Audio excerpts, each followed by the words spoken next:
A gente volta com Rede Notícia, agora com o nosso quadro de entrevistas, 12 horas e 43 minutos, e a gente vai começar um papo com o marqueteiro político Alberto Lage, para a gente poder falar, entender o que acaba cada um dos lados dessa polarização no Brasil se beneficiando ou perdendo terreno com toda essa crise diplomática, tarifária, comercial e de discursos travadas após um anúncio do possível tarifaço dos Estados Unidos ao Brasil. Alberto, obrigado por ter atendido nosso convite, prazer recebê-lo aqui. Sempre um prazer, André. Alberto, de um lado foi feito um movimento, claro, de se buscar uma pressão internacional para tentar se reverter uma questão interna que foi o lado dos bolsonaros. Faz parte do jogo. Cá entre nós faz parte do jogo. Né? Muita gente criticando, mas cada um joga com as armas que tem.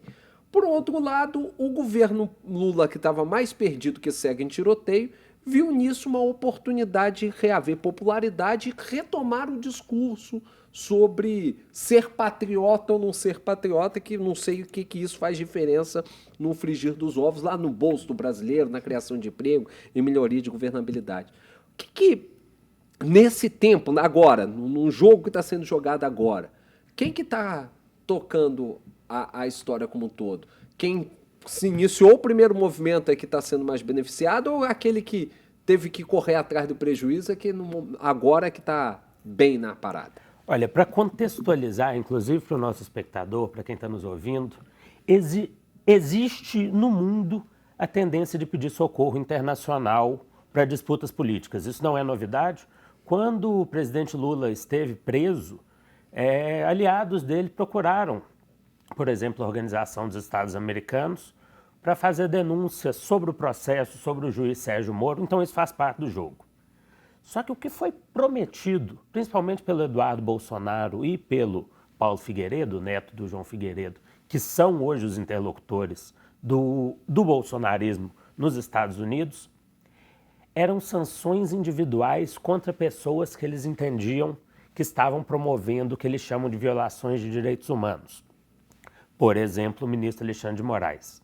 Se falou muito, se prometeu a aplicação da chamada Lei Magnitsky, que é uma espécie de morte financeira, morte bancária. O sujeito que é sancionado pela Lei Magnitsky não pode ter conta em nenhum banco que faça relação com os Estados Unidos, o que são basicamente todos. Mas em algum momento se perdeu o controle desse processo e se entrou numa lógica que é a lógica do Donald Trump, que é uma pessoa que acredita que os Estados Unidos têm um problema de comércio e que tentou resolver essa questão com tarifas. Então, o que era uma sanção a algumas pessoas rivais do bolsonarismo acabou atingindo em cheio os exportadores brasileiros para os Estados Unidos. E quem são? Os exportadores de café, os exportadores de carne, os exportadores de suco de laranja. Aliás, não tem outro mercado que consuma tanto suco de laranja quanto os Estados Unidos. E aí é que a estratégia começa a dar errado. Porque o público do agronegócio, o público dos pecuaristas, é eminentemente bolsonarista. Eles são apoiadores de base do Bolsonaro. Qual que é o maior público exportador, qual que é o maior estado exportador para os Estados Unidos? É São Paulo, que é governado pelo Tarcísio Gomes de Freitas. Então esses estados, esses públicos começam a buscar soluções que não passam pelo que o Eduardo Bolsonaro pediu. E aí você tem um racha muito grande na própria base. E quem aparece para resolver, para tentar, ou pelo menos para... O gestual na política é muito importante. O que se declara acaba sendo mais importante do que se faz mesmo. Quem se coloca do lado dessas pessoas? É o governo federal, é o governo Lula. E aí na figura do Alckmin, né? Justamente não é na figura do próprio Lula, é o Alckmin que entra, esse cara mais no meio ali, já foi governador de São Paulo, tem um bom trânsito com essa turma toda. Na verdade, isso é o que o Lula prometeu desde a eleição de 2022, era a história da Frente Ampla. Vou colocar aqui como vice um adversário histórico para a gente fazer uma coligação grande contra o que eles entendiam que era um perigo do bolsonarismo. O que não é novidade. A gente teve nas eleições da Alemanha, por exemplo, o que se chamaram de cordão sanitário. O partido de extrema-direita, que teve uma votação muito expressiva na Alemanha, foi barrado por uma aliança entre rivais históricos, que é o CDU, CSU, e os sociais-democratas. Todos eles falaram, não, a gente vota no nosso adversário, mas não vota no extremo. O Lula prometeu isso com o Alckmin, não entregou. É um governo majoritariamente petista até agora, e agora deu-se a chance para essa aliança desse Lula e Alckmin realmente despontar. Isso que foi prometido na eleição. Algumas pessoas, alguns especialistas afirmam que toda essa briga, né, entre Trump, entre Brasil, começou por causa do BRICS, né, que o Bolsonaro é só uma cortina de fumaça por causa dos interesses do Trump em relação ao BRICS, que ele não concorda, né, aos países integrantes do BRICS. Seria isso mesmo? Olha, seria um medo, né, do BRICS de realmente criar a moeda única? E aí, eu vou fazer o seguinte, vou pedir para você responder depois do intervalo, tá certo? Que a gente volta com essa mesma pergunta.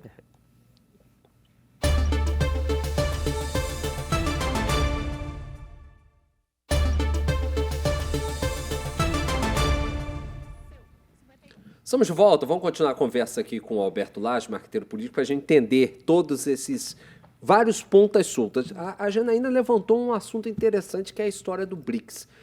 O que tem de mistério nessa história? O que tem de cortina de fumaça de jogar para um lado para tentar atirar no outro, Alberto? Olha, você tem um problema real para os Estados Unidos. Os Estados Unidos hoje é o país mais endividado do mundo, mas tem a sorte da dívida deles ser em dólar. E dólar não tem laço em nada. Dólar é uma moeda que os Estados Unidos imprimem, basicamente o quanto eles quiserem.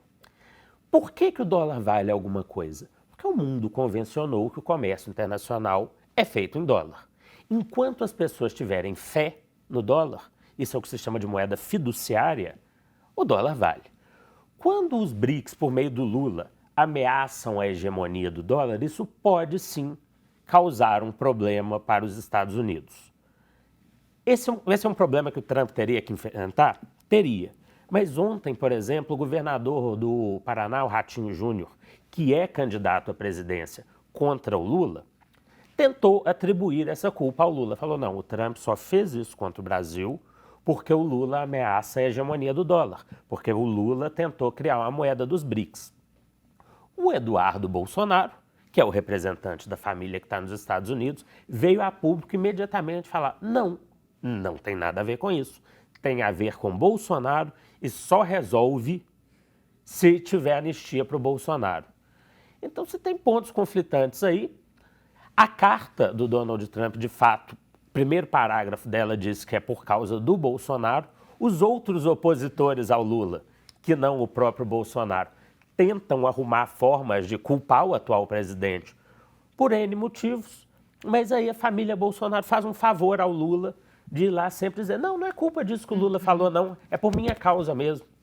É um caso muito interessante de que eles assumem. O Eduardo Bolsonaro falou recentemente assim, se for terra arrasada não tem problema, pelo menos eu me vinguei. Mas é aquela velha história também, eles precisam assumir esse protagonismo para poder se manter vivos como nomes viáveis quando a gente pensa, porque tudo isso a gente está...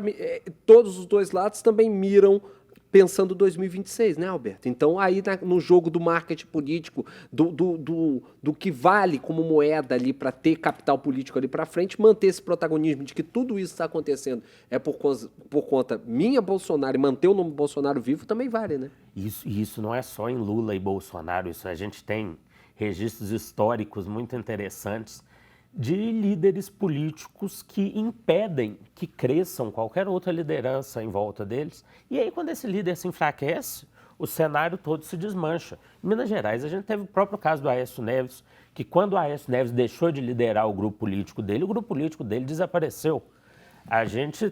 O Lula, por exemplo, trabalha com bastante força para que não surja outra liderança na esquerda, para que o PT seja o partido hegemônico.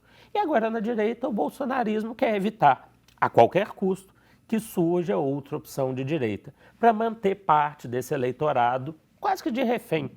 É normal. E aí a gente vai ver, é muito comum que políticos batam mais em adversários dentro do próprio campo do que no adversário lá longe. Como o Lula fez lá atrás com a Marina, né, por exemplo? Com a Marina, com Ciro. Luiz Helena. O Boulos, o Lula tentou fazer e não precisou, porque o Boulos capitulou antes. Mas a Marina Silva talvez seja o caso mais forte, né? Que era uma opção progressista que simplesmente não tinha direito de existir. Agora, Alberto, para a gente poder fechar e já te fazendo o convite para você voltar mais tempo, porque eu acho que são várias discussões que a gente precisa de mais tempo até para discorrê-las. Nessa história como um todo, vamos pensar na terra arrasada ao contrário para o bolsonarismo, que seria se manter na situação que está e o Bolsonaro não ter condições de se eleger. Tem alguém que desponta como favorito a conseguir capitalizar esse espectro político? É o Tarcísio, é o Ratinho? Pode surgir um nome que a gente aqui nem pensa quem seja até agora, o Zema, por exemplo? Olha, quem consegue parar de pé é o Tarcísio, porque o Tarcísio conseguiu parar de pé algumas vezes sem a ajuda dos Bolsonaro. Por exemplo, na eleição de São Paulo, Tarcísio estava firme na campanha do Ricardo Nunes e o Bolsonaro sumiu. E o Tarcísio bancou essa campanha sozinho. E ganhou. Agora, enquanto a família Bolsonaro, eles já deram sinais claros que só alguém com o próprio sobrenome vai ter o apoio da família. Então, quem quiser liderar pela direita tem que estar pronto para sobreviver aos ataques do bolsonarismo. E aí tem que ter força política. O Tarcísio tem um Gilberto Kassab por aí, talvez consiga resistir à porrada, porque não vai ser fácil. Roberto Lage, obrigado. Eu te prometo, na próxima vez eu quero mais tempo, já te faço o convite. Vão vir outros vários, isso aí vai ter vários e vários desdobramentos, como diria, né, Magalhães Pinto, política é uma nuvem, hoje está aqui, meio-dia não quer dizer que esteja no mesmo lugar, e a gente precisa sempre ter alguém como você que tem esse aspecto de visão ampla para poder nos fazer decifrar esses movimentos. Muito obrigado. Sempre às ordens, né? Obrigada. Eu que agradeço. E termina aqui o Rede Notícia Entrevista, agradecendo, claro, a sua companhia, a sua audiência. Você que está assistindo também, está nos ouvindo, você pode ouvir novamente esse bate-papo, essa entrevista no nosso canal no Spotify, Rede Notícia Entrevistas. Não se esqueça também de acompanhar nas nossas redes sociais, no Instagram, @TV Horizonte Oficial e @Rádio América Oficial. O Rede Notícia também está no YouTube. Se inscreva no nosso canal, Rede Notícia TVH, e também no canal da TV Horizonte, o tvhorizonte.oficial. Na sequência da nossa programação, você fica com Bola na Rede, Júnior Brasil, repercutindo um final de semana terrível para o futebol mineiro. Na sequência, na programação da TV Horizonte, na Cultura M e na América FM. Rede Notícia volta amanhã, ao meio-dia. Uma boa segunda-feira e uma boa semana para vocês. Boa tarde, boa semana. Tchau, tchau.